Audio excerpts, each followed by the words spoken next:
తెలంగాణ స్టైల్లో సొరకాయ సర్వప్ప కోసం 3 గ్లాసుల వరిపిండి, 1 స్పూన్ కారము, పసుపు, జీలకర్ర, క్రష్ చేసిన ధనియాలు, 2 స్పూన్ల నువ్వులు, ఆల్రెడీ వేయించి పొట్టు తీసుకున్న పల్లీలు, టేస్ట్కి సరిపడిన సాల్ట్ వేసి ఇవి బాగా పిండిలో మిక్స్ అయ్యేలా కలుపుకోవాలి.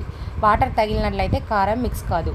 సో ముందుగానే మిక్స్ చేసుకొని సన్నగా తగిన ఆనియన్స్, కరివేపాకు, కొత్తిమీర, సగం సొరకాయని పొట్టు తీసి ఇలా తురిమి వేసుకోవాలి. వీటన్నింటినీ బాగా మిక్స్ చేసుకోవాలి.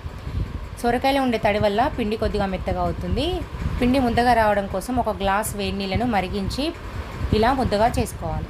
ఇప్పుడు సర్వప్ప కోసం ఇలా వెడల్పుగా తీసుకొని మధ్యలో హోల్డ్ చేసుకొని వెడల్పుగా మందంగా ఉండే ముక్కుట్లో దీన్ని వేసుకొని పైనుంచి ఆయిల్ వేసుకొని క్యాప్ పెట్టి ఒక 10 to 15 మినిట్స్ సిమ్లో ఉడికించుకోవాలి. కంపల్సరీ సిమ్లోనే ఉడికించుకోవాలి, లేదంటే పిండి పిండిగా వస్తుంది. ఒక 10 మినిట్స్ తర్వాత చూస్తే ఇలా మంచిగా ఫ్రై అయి ఉంటుంది. కావాలనుకుంటే సెకండ్ సైడ్ కూడా మనం ఫ్రై చేసుకోవచ్చు.